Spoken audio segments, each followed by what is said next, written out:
Capítulo 4 del libro de texto de un curso de milagros. Las ilusiones del ego. Sección 2. El ego y la falsa autonomía. Es razonable preguntarse cómo pudo la mente haber inventado al ego. De hecho, esa es la mejor pregunta que puedes hacerte.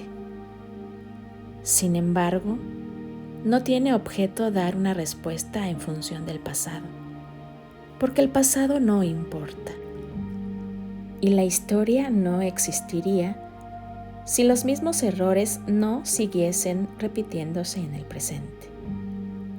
El pensamiento abstracto es pertinente al conocimiento, porque el conocimiento es algo completamente impersonal, y para entenderlo no se necesita ningún ejemplo.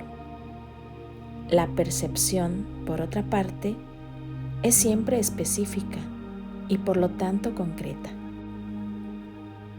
Todo el mundo inventa un ego o un yo para sí mismo, el cual está sujeto a enormes variaciones debido a su inestabilidad.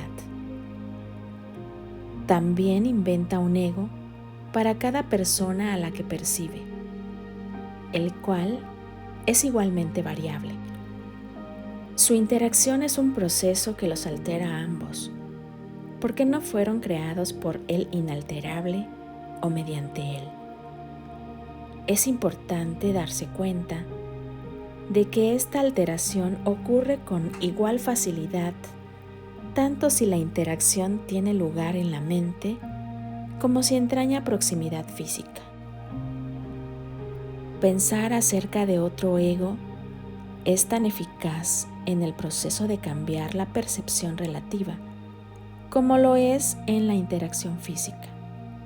No puede haber mejor ejemplo que este de que el ego es solamente una idea y no un hecho. Tu propio estado mental es un buen ejemplo de cómo fue inventado el ego. Cuando repudiaste el conocimiento, fue como si jamás lo hubieses tenido. Esto es tan evidente que basta con que lo reconozcas para constatar que eso es lo que en realidad ocurre. Y si eso ocurre en el presente, ¿por qué habría de sorprenderte que hubiese ocurrido en el pasado? Asombrarnos ante lo inusual es una reacción comprensible, pero asombrarnos ante algo que ocurre con tanta frecuencia no lo es en absoluto. No olvides, no obstante, que la mente no tiene por qué operar así, aunque así es como opera ahora. Piensa en el amor que los animales sienten por sus crías y en la necesidad que sienten de protegerlas. Eso se debe a que las consideran parte de sí mismos. Nadie repudia lo que considera parte de sí mismo. La manera en que reaccionas ante tu ego es similar a cómo Dios reacciona ante sus creaciones con amor, con protección y con caridad. Tus reacciones ante el yo que inventaste no son sorprendentes. De hecho, son muy similares a la forma en que algún día reaccionarás ante tus creaciones reales, las cuales son tan eternas como tú. No es cuestión, por lo tanto, de cómo reaccionas ante el ego, sino de lo que crees ser. Creer es una función del ego, y mientras tu origen siga sujeto a interpretaciones, lo seguirás viendo desde el punto de vista del ego. Cuando el aprendizaje deje de ser necesario, simplemente conocerás a Dios. La creencia de que hay otra forma de percibir es la idea más sublime de que es capaz el pensamiento del ego. Ello se debe a que dicha idea reconoce, aunque sea mínimamente, que el ego no es el ser. Socavar el sistema de pensamiento del ego no puede sino percibirse como un proceso doloroso, aunque no haya nada que esté más lejos de la verdad. Los bebés gritan de rabia cuando se les quita un cuchillo o unas tijeras, a pesar de que si no se hiciese, podrían lastimarse. En este sentido, todavía eres un bebé. No tienes una idea clara de lo que es el verdadero instinto de conservación. Y probablemente decidirás que necesitas precisamente lo que más te haría daño. Sin embargo, tanto si lo reconoces ahora como si no, has acordado cooperar en el empeño por llegar a ser inofensivo y servicial, atributos estos que son necesariamente inseparables.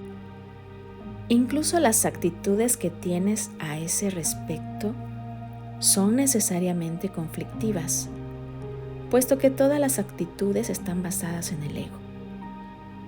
Esto, sin embargo, no perdurará.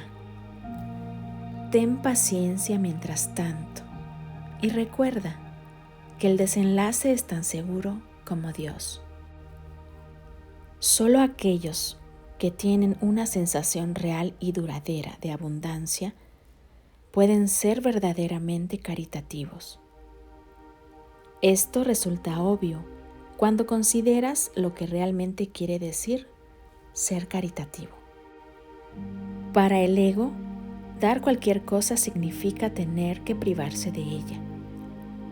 Cuando asocias el acto de dar con el sacrificio, das solamente porque crees que de alguna forma vas a obtener algo mejor y puedes, por lo tanto, prescindir de la cosa que das. Dar para obtener es una ley ineludible del ego, que siempre se evalúa a sí mismo en función de otros egos. Por lo tanto, está siempre obsesionado con la idea de la escasez, que es la creencia que le dio origen. Su percepción de otros egos como entes reales no es más que un intento de convencerse a sí mismo de que él es real. El amor propio, desde el punto de vista del ego, no significa otra cosa que el ego se ha engañado a sí mismo creyendo que es real y por lo tanto está temporalmente menos inclinado a saquear. Ese amor propio es siempre vulnerable a la tensión, término este que se refiere a cualquier cosa que él perciba como una amenaza a su existencia. El ego vive literalmente a base de comparaciones. La igualdad es algo que está más allá de lo que puede entender y por lo tanto le es imposible ser caritativo.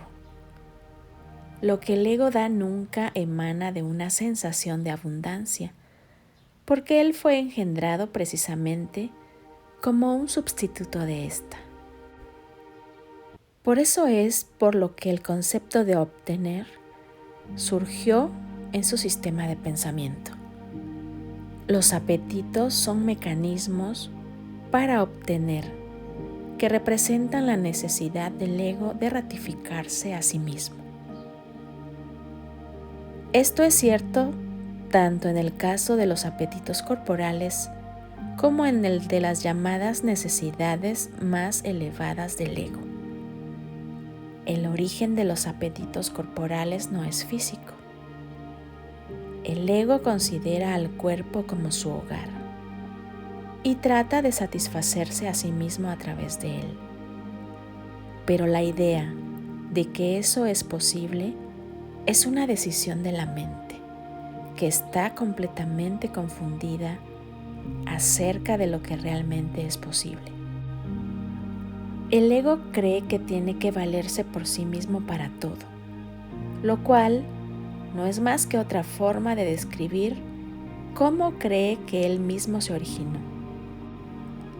¿Es este un estado de tanto temor que lo único que puede hacer es dirigirse a otros egos y tratar de unirse a ellos en un débil intento de identificarse con ellos, o atacarlos en una demostración igualmente débil de fuerza? No es libre, no obstante, de poner en tela de juicio la premisa que da lugar a todo eso, pues esa premisa es su base. El ego es la creencia de la mente según la cual tiene que valerse completamente por sí misma.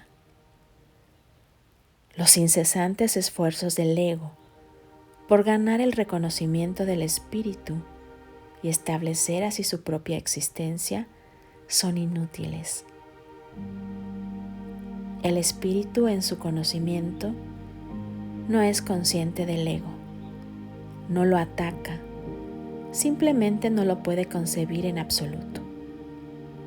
Aunque el ego tampoco se percata del espíritu, se percibe a sí mismo rechazado por algo más grande que él.